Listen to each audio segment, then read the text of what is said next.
Welcome, everyone. Really excited to see so many folks joining already. My name is Ariel Molino. I'm the Chief Convener with Pollinate Impact. We are delighted to host all of you today on our Donor Ask Me Anything session. We are privileged to have with us Carolyn or CK from the Segal Family Foundation and Paul from USAID, and we are delighted to have them joining us today. We're delighted to have you all joining us today.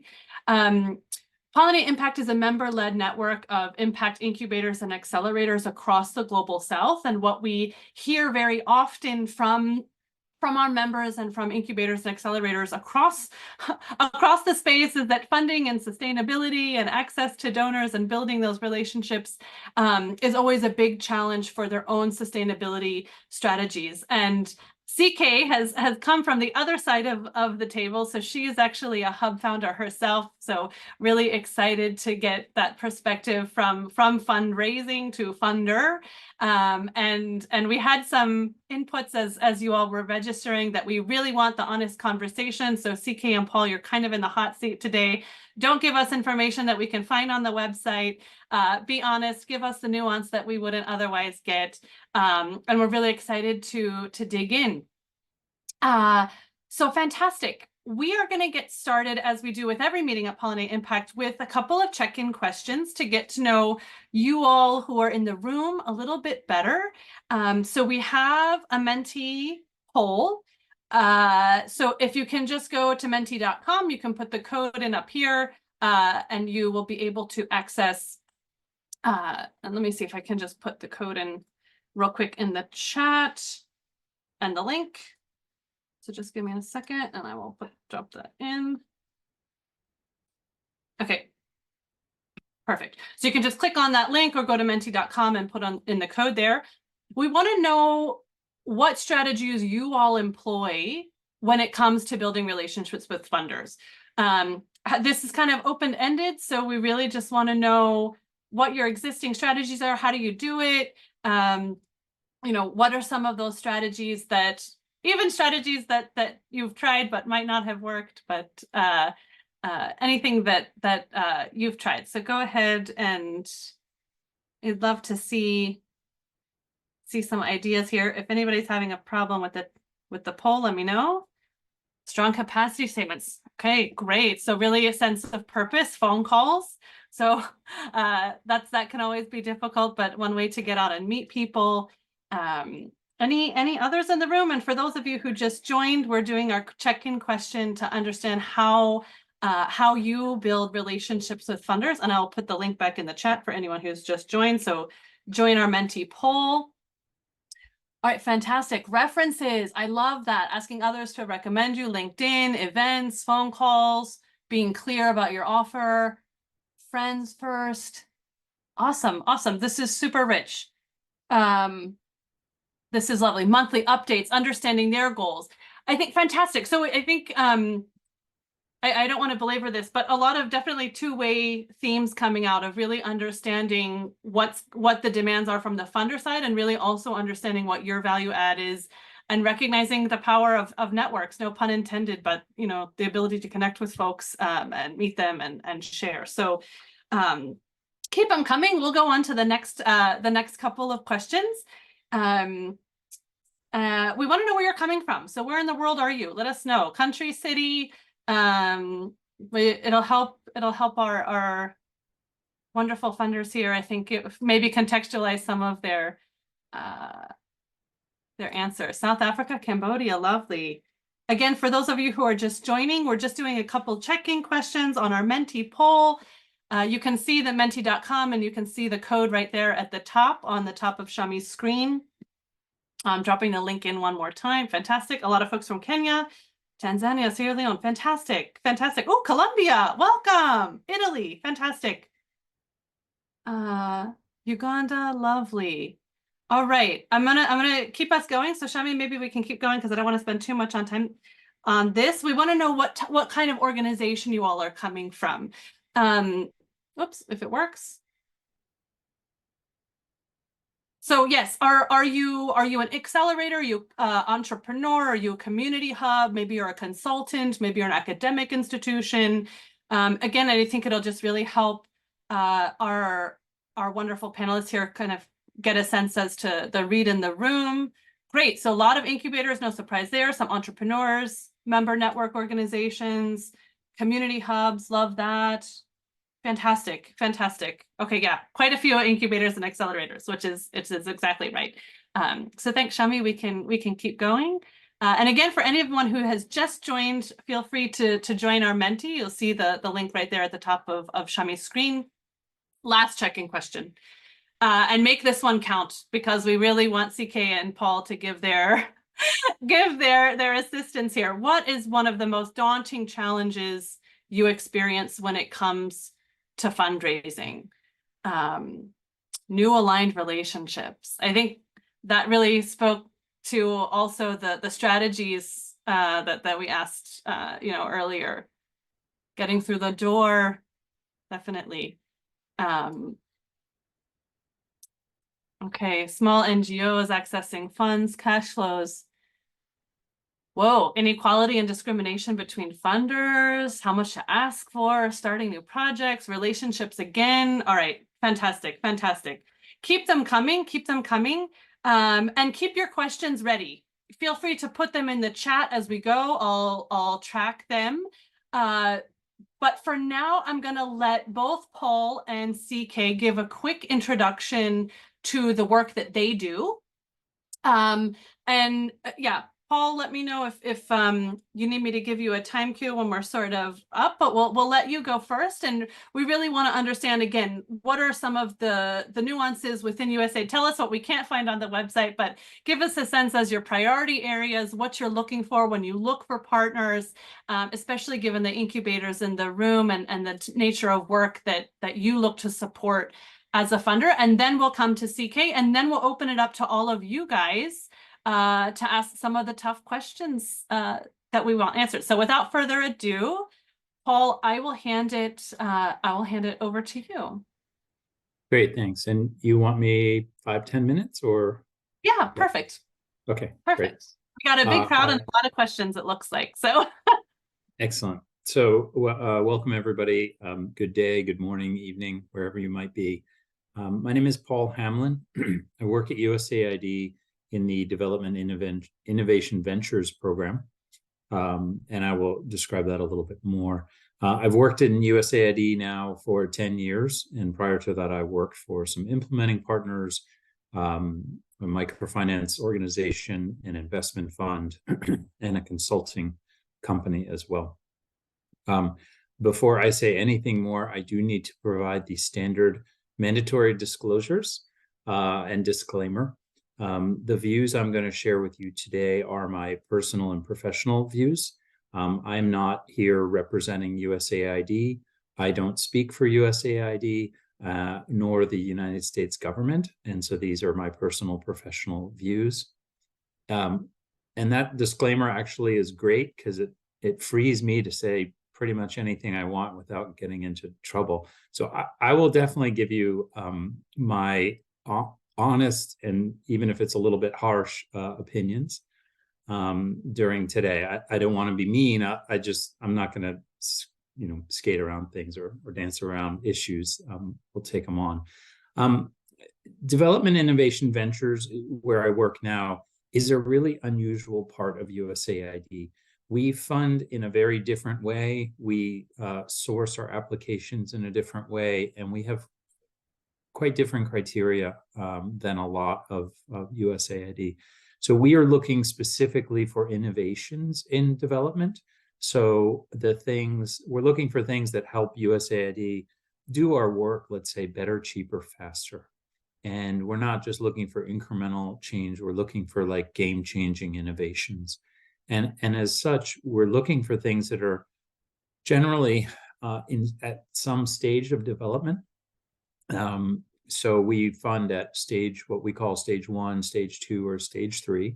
A stage 1 award for us is when something has been prototyped and tested in the field a little bit, but isn't necessarily perfect yet. It might need some development of the widget, whatever the thing is. It might need a little bit of customer research. And so we fund small amounts at early stage. At the middle stage awards, we fund larger amounts to help position things for scale. And at that stage, we either need to have rigorous evidence or we will pay for it. And this is one of the points that is unusual about DIV. When we say rigorous evidence, we generally mean a randomized control trial that's been done by a third party, that's been peer reviewed, and that is completely sort of bulletproof evidence that this thing really, really works in reality, and not just sort of a logical framework that makes sense, right? By a stage 3, when we have that evidence and the widget and the business model and the delivery model and everything is set to go, we will fund up to millions of dollars, up to 15 million is our theoretical maximum, to help things go to scale. And when we say scale, we mean within a relatively few number of years, we want to see things go reaching millions of individuals. So we work, because of all these things, it's a bit different than a lot of USAID. A lot of USAID doesn't require randomized control trials. A lot of USAID and other donors don't require that level of evidence. They also often don't expect the projects that they fund or the organizations that they fund to reach millions. We all hope for that, right? But the reality is a lot of donor programming is happy if we can reach 10,000 or 20,000 or 100,000 is sort of amazing. And for us, we're really looking for these kind of game changers. I've only worked here 5 years, but the DIV program has been around for about 12 years. And we've made over 300 grants in those 12 years. Out of those 300, we've only made 12 stage 3 awards. And so that shows you it's pretty tough to meet those criteria to obtain the millions from us. It doesn't mean there aren't a lot of other great ideas out there. It just means our criteria are kind of unusually tight and strict. Most of our awards are at stage 1 or stage 2. And we can, if they haven't done it, we can share the link to our portfolio webpage and our Learn About DIV web pages. Yeah, so that's about DIV, where I work right now. But as I said, I've worked in USAID 10 years. Before DIV, I was working in the Kyrgyz Republic in Central Asia on economic growth programming, sort of more plain vanilla USAID kind of work, still interesting and valuable. And then in other jobs I've had, I've worked with Finca International, which is a large microfinance network. I worked both managing one of their MFIs for a couple of years, as well as on customer research. And prior to that, I worked for ACDI VOCA, as well as on some economic growth and financial sector projects. So I haven't worked at accelerators or incubators or the hubs that you all represent, but I certainly have interacted with a lot of them, and I've interacted with a lot of the young, hopeful, bright entrepreneurs and social innovators and people like that, which is always exciting to engage with them. And I think I can also bring to the table a little bit of insight in terms of how people are applying for funding and common mistakes they make. Because at DIV, we receive over 1,000 applications every year, and we read and score every single one of them, and it takes a lot of time. And I see a lot of kind of common mistakes, so I can hopefully bring some of that to the group today. So I will go silent and pass it to CK. And thank you, Paul. Just a quick mention as CK comes up. Yeah, I think, Paul, that's one of the questions I actually wanted to ask, is what not to do. So I think that's a fantastic learning. And just to make mention, Paul and the DIV team actually has a separate info session later, either this month or early in February, and we'll make sure we share that with you all if you want to learn more specifically about DIV. And Paul, if there are any links that you want to drop in the chat, you kind of mentioned some DIV info flyers and web links, etc. So feel free to drop those in the chat, and we'll share those out also via email. Yeah, great. Thank you for mentioning. I meant to mention the information session that's on February 1st, and we'll share that with everybody. Thanks. Perfect. Awesome. CK, over to you. Thank you so much, Ariel. Hi, everyone. Good morning, good afternoon, good evening, depending on where you are checking in from. I am very, very delighted to be here. And before I even get to sort of introducing myself, for me, I just really, really appreciate getting an opportunity to have this honest conversation. And it is for one reason. As Ariel introduced me, I'm a retired accelerator incubator founder from Tanzania. So I co-founded a hub 9 years ago in Arusha, Tanzania, which happens to be a secondary city. I am grateful the hub is growing strong and better, but as I was reflecting and preparing for this call, I said, I wish that in 2015, when I was figuring this out, calls like this would exist, because potentially that would make my journey and my own personal struggle as a founder shorter. So I'm very excited to be here and just sharing wisdom, experience, and also sharing the gift of knowledge and information from the sector and the space that I'm currently working in. So currently I work with an amazing foundation and an amazing team at Segal Family Foundation. Segal Family Foundation is a philanthropic entity. So this is a private family-founded foundation, and we work across Africa with over 380 organizations. Our motto is very simple, just championing African visionaries. And how do we do that? We do that in multiple ways. First and foremost, we do financial investments to social innovators and social entrepreneurs from across Africa. And also we do provide capacity building supports.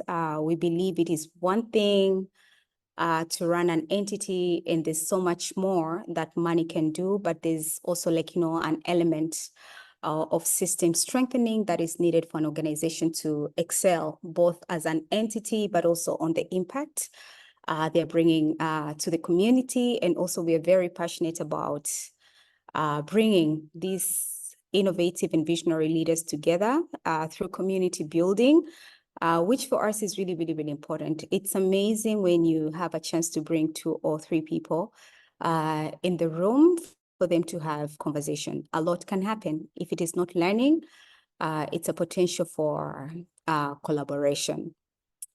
So one question is which sectors are we working in? So as we said, our passion is really to champion African visionaries. So we are sector agnostic, and that means that we are not limited to any sectors, but what is giving us a drive and what makes Segal Family Foundation unique is our purpose. And our purpose is really, really finding our early stage, oftentimes, social innovators or NGOs which are working in close proximity to their communities and the problems. We totally believe that community-driven development is the way to go, and it's only the shoe wearer knows where the shoe pinches. So for us, proximity is very, very important.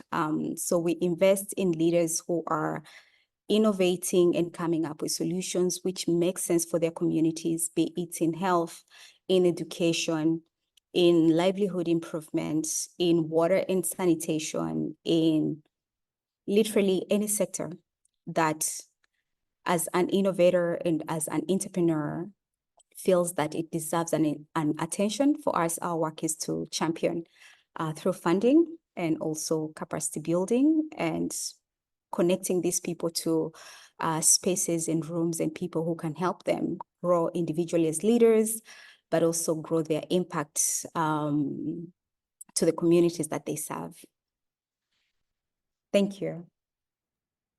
Fantastic, CK. Thank you so much for that. So great. We already have some fantastic questions that came in when people registering. Graham, I see your question. Thank you. I'll come to that. I think maybe to get us kickstarted, Paul, I'll come back to your question, and happy to have both, you and CK answer that. Of what are some of the worst things that you've seen that people should not do, either in the application process, or in the engagement of potential funders. So what can we learn from what hasn't worked in the past? We'll start there.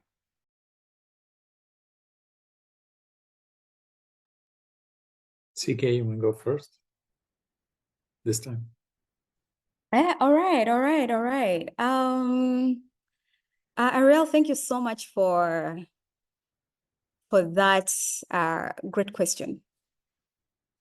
I haven't met my worst days yet. I think I've really met amazing people doing amazing stuff, but I've grappled with some of the things. And I think for me, something which would be like, one of the not super desirable situational scenario that I've come across as a funder when you're meeting grantees is, I think the failure to just sort of like, connect yourself to the solution. And I would like to give this a context. I've worked in East Africa and in Tanzania extensively. And I think at some point there was a huge drive towards like, innovation. There was like, so many grants and sort of like, funding and challenges going around where, there are people amplifying like, innovation, which I really love. I'm a policy innovator at this point. But it is always very disappointing when you meet either a change maker or a leader who does not really have affiliation and connection to the programs or communities. So you find like, a person presenting the solution really does not have context. And I think just to borrow from like, Paul's word, like, are you connected to them? Have you tested the solution? So I think there was a point where there was a delusion of people sort of like, creating all these things inside of our head. We are young people, so we innovate amazing solutions, but like, a huge disconnect between a solution and the community that it is supposed to sort of like, be supporting. So lacking that proximity when you're presenting yourself to a funder, that can be very disappointing. I think for me, that is one thing, like, when you're not talking the talk, when you're not walking the work, and you feel like I'm a savior coming to, and at some point you find like, a person projecting on this community. So you don't get a sense of how this solution really connects to the people, to the communities, or to the problem that this person is serving. I think that is just like, one space where I've been pretty disappointed. I think it's very important whenever you're thinking about your solution. It's amazing to dream big and large, but it's also very important to sort of like, build a system which can help you co-create with the spaces, with the sector, with the communities that you're co-creating this solution with. And I think that really in the end brings about like, a sense of ownership and a sense of like, legitimacy. But I would say 95% of the time that hasn't been a problem, but that 5% can really wear you down. Great. Paul, you want to add to that? Yeah, thank you. My comments will be more on the kind of not so much the big picture. My comments are more going to be about when you're applying or submitting an application, whether it's a concept note or a proposal or whatever the process is. There's usually some form of application along the way. And for me, and this applies whether it's DIV or I think any application process, answer the questions being asked just really directly and really concisely. If you find yourself repeating yourself within an application, stop and realize that you're probably not answering the questions being asked because you're repeating yourself over and over. Another thing that we see often is that people are telling us what they think we want to hear. Don't assume you know what we want to hear. We get a lot of people who say like, oh, we're not trying to make money. We're social entrepreneurs. We don't want to make money. That's not why we're doing this. And honestly, to us, especially if you're pursuing either a commercial model or a hybrid kind of pathway to scale, if you tell us you're not interested in making profit, that's terrible because you're never going to make it. If you shoot for zero of profitability, you're probably going to end up in a loss-making situation, and that's a really bad signal for your pathway to scale. So don't assume you know what we're interested in or what we want. Just be really, and this is my last point, be really open and honest. If there are things you don't know or things that aren't working out great, be open about it. That's fine. We expect risk. In DIV, we seek risk. Like by the nature of our programming, looking for innovations that have never shown their face to the world before and nobody's discovered, we are specifically taking risk. So we want you to be open and honest. We also get, so this is the on this honesty point, this is something we actually internally talk a lot about. And I'm kind of grumpy Paul comes to meetings sometimes because I get very frustrated when I feel people are trying to deceive us. I might even use the word fraud. And my colleagues say, Paul, come on, that's not fair. These people are just putting a positive spin on the work they're doing. And spin is fine, but you have to be careful how fast you're spinning what you're presenting, right? You need to be honest about it. You put the good face on it, but if there are some challenges you have, make sure you're being clear about it. We had one applicant who we actually went pretty far into diligence, assuming that they had developed this kind of innovative piece of agricultural processing equipment. They had even sent us photos of it in the field. And then one day when I was looking at the photo, I realized this is Photoshop. And we had to go back to them and say, do you actually have this piece of equipment in the field operating? And they sheepishly admitted, no, we haven't actually built it yet. And that sort of obviously ended the conversation. But it was really surprising and disappointing for us. And so I think you do need to be kind of careful when you're spinning things and when you're presenting things. Be open and honest. I think a lot of donors are understand that things are not easy. They understand that if especially if it's new or innovative or if you're at a young stage as an organization. I don't mean young, the age of the people. I just mean the maturity of the organization. How developed is it? How long has it been around? We expect that you're not going to have every system and every position and everything figured out. That's why we're here. We're here to support you. So don't be afraid of that kind of honesty, even though it might be a little scary for some. Thanks. Fantastic. Thank you. Thank you so much, Paul. I think that was great. Kind of big picture and really specific feedback when you're actually, writing these documents.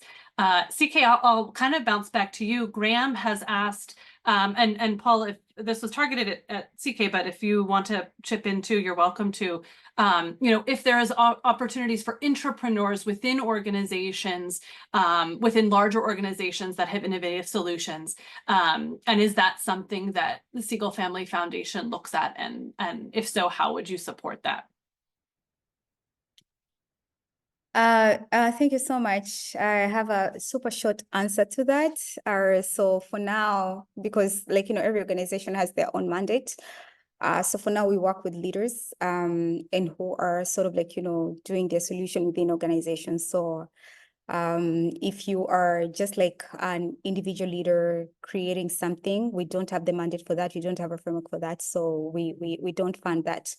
But we do acknowledge and we appreciate. So be interested here. But what we fund is either you are a registered non-government organization or social enterprise in East Africa. I will share our website and sort of our grant seekers page. So some of those criteria are very, very important. You must be an organization 3 years plus.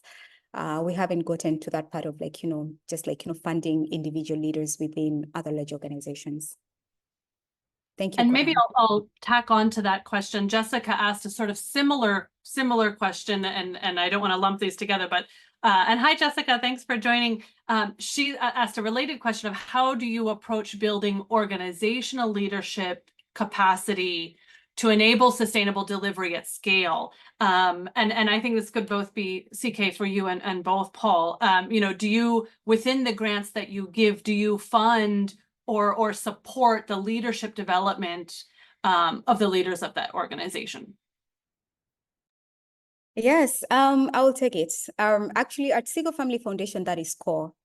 As I said, our niche is working with early stage organization, preferably locally led. And here, when we talk about locally led, is African founded, African led. So people who have really, really close proximity. And through our own experience and our work, we realize a lot of leaders have very clear visions and they're very committed. But building an institution that is going to house the vision and sort of to take it to the scale that this vision can get to, we do understand that there's a lot more investment that should happen. So at Segal, we do give grants, but we have something that we call it's grant plus. And plus means first it's the grant, second is the community, but third is the capacity support. And at Segal Family Foundation, we have done a couple of very tailor-made and very specific solutions to that. The very first one, in countries where we went and then we found early stage organizations, social innovators were not really performing well. I think around 2017, we created something called the Social Impact Incubator. So that was an incubator within the foundation. And the idea was to find all these amazing leaders with vision and commitment and sort of support to give them a journey for them to build institution. So they got a comprehensive organization development support, which enabled them to sort of put up the systems and structures which were needed for them to deliver on their vision. But also we have another program which we're very, very, very proud of because it has really helped us sort of live out our truth of sort of showcasing the genius and innovations in Africa. It's called African Visionary Fellowship. So African Visionary Fellowship was again, another capacity building support, but for organizations which have already tested their models. And if you talk about that, you say you did an organization development with a social impact incubator. Why do you need the African Visionary Fellowship? I think this is an accelerator.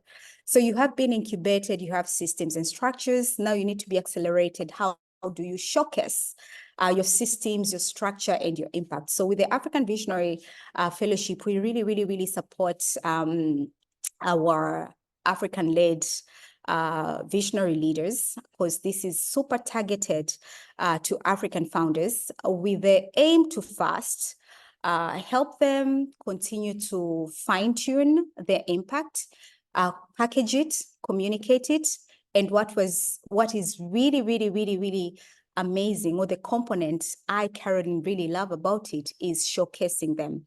So through the AVF, what we do is we showcase our partners, and showcasing, what does this mean? It's not about putting people in the website. It's not about talking about them, but it's about bringing them to the rooms where the decisions are being made, where the deals are being cut, and where the influence is happening. So through the AVF, we take our grantees to the global spaces which bring together doers and donors, things like, Skull Forum, the Sankap, which is happening, and a lot like, Filea, and so many other platforms. So basically, when you're doing the African Visionary Fellowship, the capacity they're building there is that if you are in the room, you should be ready for, I think, Paul mentioned, I think stage 2, stage 3. I think the people who will come into the AVF are the people who are ready to receive stage 2, stage 3. We have tested our solution and all that stuff, but what we give you is the room. And why is that important? I think it's not about doing. This is an example which I love to share. If you're a founder coming out of Connecticut, in the US or London, because we have both local and expat founders. You know, when Skoll is happening, for some people, it's like you pick your passports and you go to London and you're able to go to Skoll World Forum. But it's not the same for me, Caroline Kandusi, as a Tanzanian. If I need to be in the room in Skoll, it's a lot of work. It is all the bureaucracy. It is all the limited sort of like, you know, freedom of movement that African leaders are facing. So with the AVF, our goal is to make sure that we continue to reduce those blockages, and we continue to bring innovators and creators with their solutions to the global stage to enable them to form partnerships, to enable them to contribute to the development space. So I believe, and we have heavily invested in supporting capacity building, because we know that without helping innovators sort of like, you know, strengthen the system structures and organizations, no matter how good the vision is and the commitment is put, sometimes that can also be very limiting. Yeah. Thank you, CK. And Paul, I'm going to come to you with a very related question that CK, you teed up so nicely. So this is a question actually that came through during registrations, and this was Steve Jinga from MoFund Africa. And he specifically was asking from a USAID perspective. He asks, what is the USAID's investment plan for capacity of African NGOs and social enterprises? He says, we just keep hearing about localizing development and working with local NGOs, but we all know that they lack capacity and haven't been able to handle the larger grant sizes. So instead, we're seeing local registration of international NGOs who are outbidding the local entities. So that, you know, so and these local entities, he's saying, are already starting from a trust deficit. So, you know, the ultimate question is, you know, are there areas of support that incubators like MoFund and Steve could change or adopt in this process? So maybe we'll take that a little bit deeper. And sorry to give you the tough question, Paul. Yeah, I'll remind everybody I'm not representing USAID here, because Steve, you're absolutely right. It seems that every USAID administrator makes yet another push to really get our funding and our support flowing to local actors. Right now, localization is, again, a hot topic at USAID, but the reality, I think, is a bit different. Even the way they count how much of our programming is going towards local entities is, in my view, imperfect. They count number of awards, not dollars, which I think is obviously, I don't think it's the right way to do it. The question, yeah, on capacity to manage things, here's part of the problem for USAID. We are part of the US government. We have a lot of laws and rules and regulations that we have to follow. And even at DIV, where I work, our grant agreements are typically 80 to 100 pages long. That's 80 to 100 pages of legal requirements that not only we have to abide by, but the grantee has to as well. And that does make it very difficult. I'll be totally honest. It makes it very difficult for a very small, new organization to be able to comply with all of that. However, DIV is also working. One of the things that we do differently is the grants we provide are results-based financing. They're called fixed amount awards, and we do not pay for costs. We pay for results. Now, the results are something that is kind of negotiated with the partner or the applicant, and we agree in advance what are the results that we want to see, and what are they should almost always be things that the grantee themselves want to achieve as well. And then we generally take a hands-off approach in terms of implementation. We let the grantee figure out the best way to achieve those results. And once you achieve them, we send you the dollar value attached to that milestone. So this is kind of a fundamentally different approach than a lot of USAID work, where normally we pay for the costs, the actual costs that are incurred. Whether or not you achieve the results, that's a separate issue. But for DIV, we were trying to change not only how we evaluate things, but we're also trying to promote this idea that what we all really should be focused on is achieving the results, and let the implementing partner figure out the best way to achieve those results. This also, however, I'll admit, puts a lot of risk on the grantee, that they might work and try things and expend, resources. And if they're not successful, then they might not get paid. But we can tailor that risk. We can shift the risk either towards the grantee for our later stage awards, when all we care about is scale, because we know the thing works, we have the evidence, the organization is ready to deliver, and we're only going to pay for those results. At earlier stage awards for DIV, we take almost all of the risk on ourselves. So as long as you try to achieve the results, or you do the things that we agree are the results, like you do a study, even if the study is a failure, even if it points that this innovation is going to fail, we will still pay you, because we've agreed to take that risk ourselves. So using this model, I think, is one way that donors in general, I think, can really start to change a little bit the way they work. I'll also say I saw a lot of specific questions in the chat about DIV, like how we work and the application process and all that. I'm not going to answer those today, because I think we wanted to have a more general discussion. If you come to the presentation on February 1st, and we'll share those links later, all of those questions will be answered. Perfect. Thanks for that, Paul. And yeah, we'll send you all the information on how to join that specific DIV info session. I would like actually you both to answer this, because Steve has started a really great kind of sidebar chat here around how you build grantee pipeline. And to bring this back to sort of our initial check-in question, of how are current organizations doing that? Some people are saying LinkedIn, some people are going to events, some people are making phone calls, some people are making referrals. So you as organizations, how do you build that pipeline? And what are some of the channels that you rely on? To go a little bit deeper into that, if you can comment, Na has mentioned, and hi Na, good to see you, that she's mentioned that even with our fundraising efforts, we've had more success when we know a team member at a more personal level than through kind of the cold grant application process. So really speaking back to the relationship piece. And Daniela goes further into that conversation, and she says sometimes that organizations get invested because of the teams, not necessarily the project. So again, sort of bringing out that question around individual and personal connections, and how is that really, is that really influential, and does that really help the case when it comes to fundraising? So I'm sorry, that was like 6 questions in one, but feel free to kind of take it in whatever direction you want to go. But CK, maybe I'll give it to you first.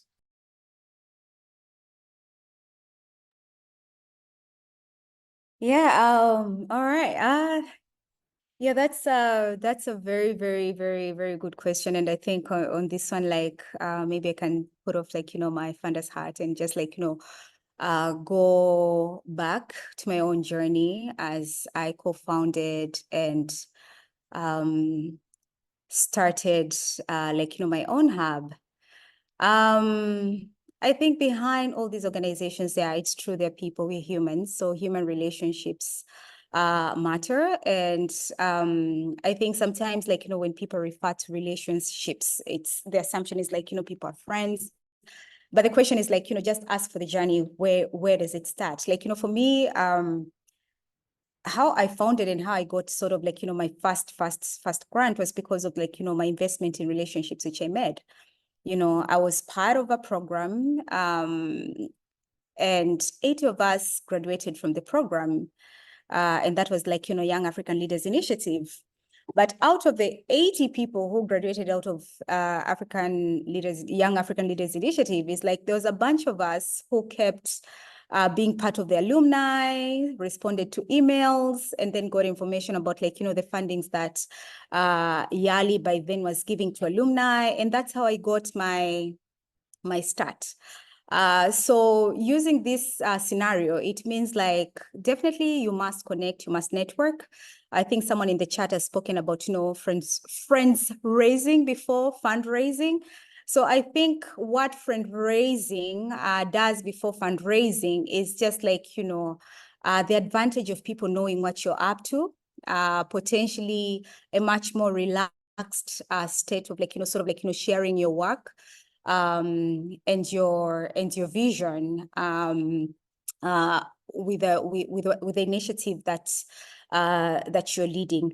So it's one thing to have, I think, relationships, but it's a whole other thing to sort of like, either maintain and sort of like, project how these relationships can sort of like, help you in your journey. So I think the other part out of the six, the other six questions which you asked is like, how do you build a pipeline? So for us as a foundation, I think the very number one thing that we did, like, the foundation made a decision long time ago, which is very unusual for a lot of philanthropic entities. First and foremost, 100% of programs work for Segal Family Foundation is managed by Africans who are residing in the continent. So most of the philanthropists would have potentially, headquarters depending on where the philanthropist is, and then people will be doing parachuting to Africa once in a while and do the site visits and all that and meet people. But Segal Family Foundation realized, like, if you want local leaders to transform, like, change, what it means is like it has to be people from these spaces also making decision on like, what matters. And it means that for most of the innovators and even the grantees that like, we work with, these are people who are working in the context as those of the program officers. So we have program officers in, Rwandese working in Rwanda, Kenyans working in Kenya, I'm a Tanzanian working in Tanzania. So it's like, there's that just like, deeper connection. And in terms of like, pipelines, they come from everywhere. So for us, like, pipeline would come from potentially other funder friends when you're having this conversation, and then they'll share an organization. For me, I've been blue ticked on Instagram. Guys, this is funny. I saw some like, organizations doing amazing work. And with the power of social media nowadays, like, with a lot of like, new age organizations, like, they'll be sharing their work and things like that. I've been blue ticked even as a funder, like, I went, you're doing something cool. I really, really want to get to know it. Can I? And then I got blue ticked for years until when this founder one day got some time.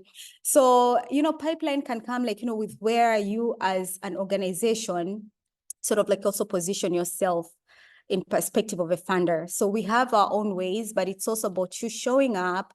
It's about being present. It's about being consistent, and it's about being in the rooms.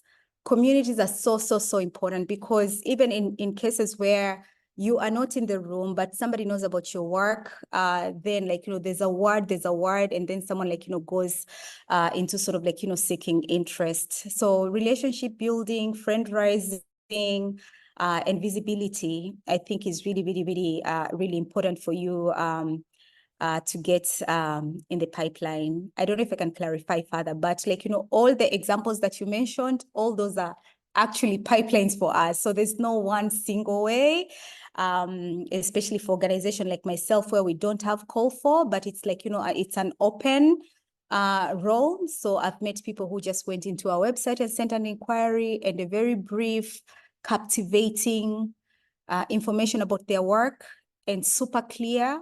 Like you go and dive into that. We have gone to events and met people over a cup of coffee in a networking event, and their stories like, yeah, can we meet tomorrow and have a conversation? I've gone to Instagram on my busy dealing with addiction, and then you find this consistent organization which is doing amazing, and then you get blue ticked. And some of those have turned out to become like, most amazing partnerships I've ever had. Fantastic. Paul, do you want to take a quick response? I know you have a more kind of formal application process, but I think it's good to see the differences that are out there. So yeah. I'll let you respond. Yeah, ours is also open, sort of 24/7, 365. And that's why we get a huge volume of applications we do. So the relationships for us are not actually important. We certainly have organizations who have never applied before and never gotten a USAID grant before and didn't know anybody at DIV. That certainly happens.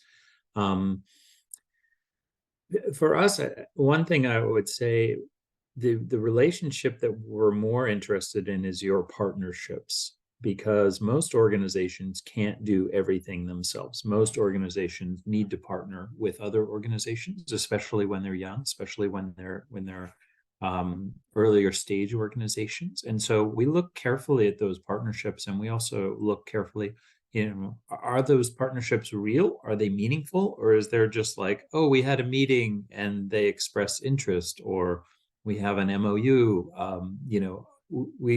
We look for meaningful partnerships, especially at like stage 2 and stage 3 awards for us, because again, most organizations can't do things on their own.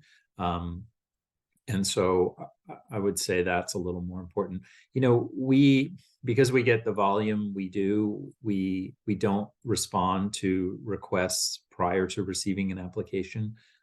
That's for 2 reasons. One is we do have competition rules, and if we talk to people before an application, that generally gives them a better advantage, and that isn't a level playing field, let's say, anymore. The other reason is really practical. If I talk to everybody who wanted to submit an application to DIV, I would do nothing but talk to people who want to submit applications. I wouldn't be able to get to the applications. The other thing is that, we read and score every single one against our criteria, and we look at the answers they've provided. And if it looks interesting, then we pursue it. We do a second review, and if the 2 people who review the thing agree that this looks promising, then we put it into diligence, and then we start really asking questions and talking to experts in the field and really determining whether or not this fully meets our criteria, and then on with the rest of the process. I'll say also for DIV, we get 1,000 applications a year. It's actually more, but I'm keeping the numbers around. Probably 800 are rejected on the first reading, meaning, and even generally when I start looking at an application, within a couple minutes, I can tell pretty quickly, this doesn't come close to meeting our criteria. And I think that's important to stress, because I don't want people spending their time submitting an application to us. It's a waste of their time. They would be better off spending that time on something else.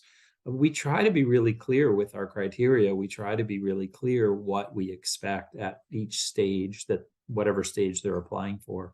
And so that's another thing, is take the time. If they do have a formal kind of application process and they have a request for applications or an RFP or whatever the documents might be, take the time to, read it and ask yourself some kind of tough questions. Do I really meet these criteria? Because if the answer is no, it's not right for me, don't apply. Don't spend your time. Move on. Sorry, because I think that's an important one. We always say we don't want more applications.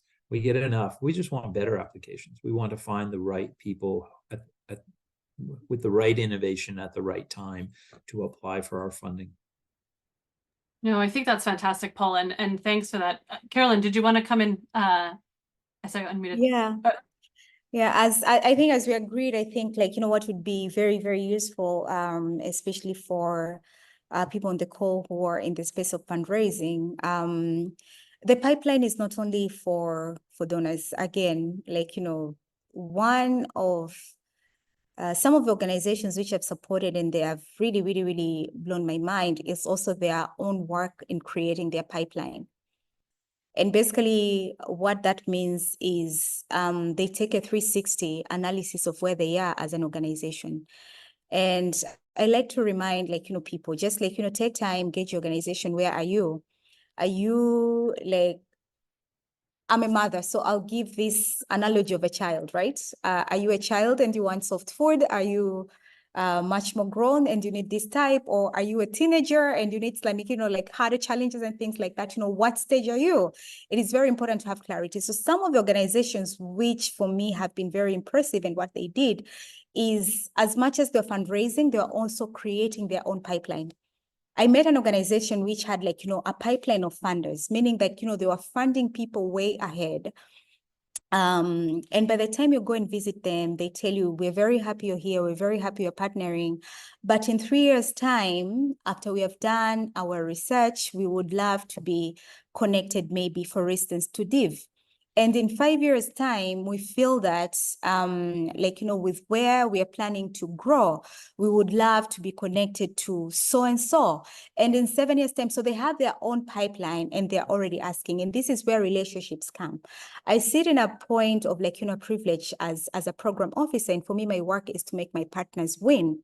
So meaning that if I already know in 2020 that this is what my partner is doing, this is what they're up to, and for them to go to the next level of the growth, they need this funding from maybe this particular other funder. And if they have that clear pipeline also for themselves and their own understanding, it is very easy for me to also use my space as I meet my peers to start mentioning.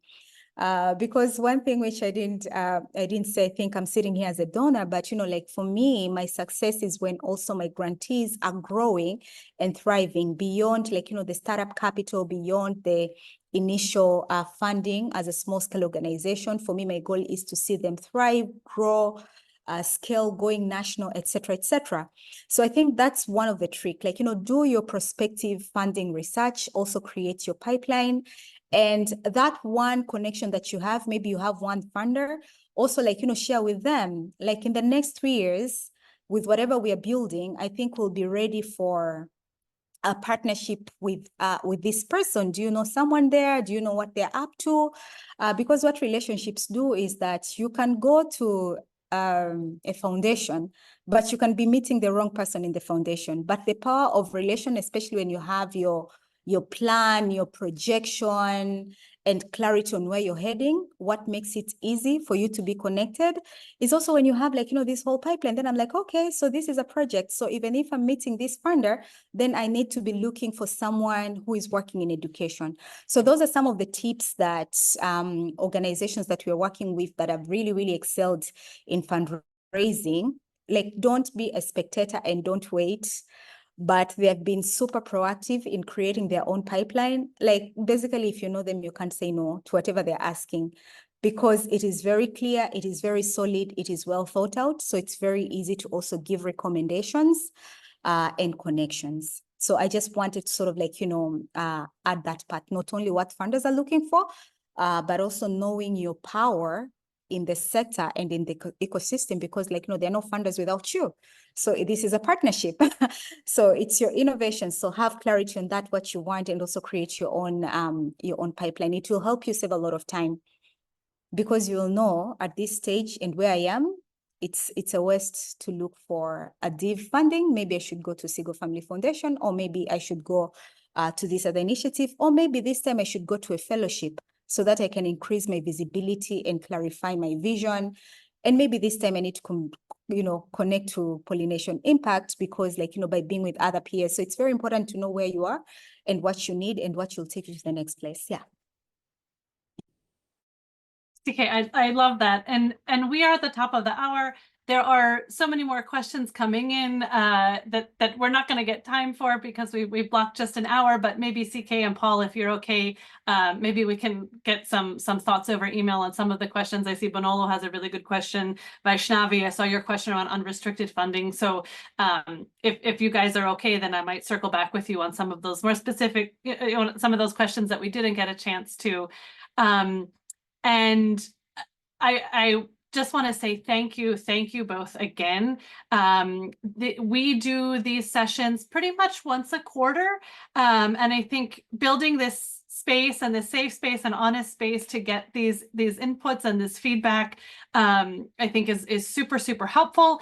And thank you. Shami's just pushed out a poll. We'd love to get your feedback in terms of how this was and how you might want to engage with Pollinate Impact in the future. We have a lot of activities that are coming up, and partner activities that are coming up later this month, early next month, like the DIV session, and a few more things that we as Pollinate Impact have planned. So I think Shami will probably put those in the chat, and we'll share those with you over email as well, so you know that you can continue to get engaged. And before we sign off, because we have such an awesome group today, if you've joined our sessions at Pollinate Impact, you know what I'm going to do next. I can see Paul smiling because he knows what's coming. I think if you're, so we're going to do what we call a surprise photo. So I want everybody to turn their videos on. So for those of you who are veterans, thanks for your patience. So what we're all going to do before we sign off and give a huge thanks to both CK and Paul is we're going to cover our eyes, and I'm going to count to 3, and we're going to take our hands off, and then we're going to make a crazy surprise face, and we're going to have an awesome sort of memory of this session. So let me just cue up my screen grab. All right, so everybody cover your eyes, cover your eyes. I'm going to peek because I need to see you guys. Is everybody covered? Daniela, okay, great. All right, 1, 2, 3, surprise. Love it, love it, love it. So once again, thank you all for joining. We hope this was helpful for you in your fundraising journey. Big thanks for CK and Paul spending your afternoons, your morning with us, and sharing all of these insights. We'll follow up over email with the recording, with all of the links that were shared, with the upcoming events, so that you can continue to stay in touch with us. And we hope to see you again at either one of these donor sessions or some of our other programming. But huge thanks again, and wish everyone a wonderful rest of your day, morning, evening, wherever you are in the world. So take care, and thanks for joining.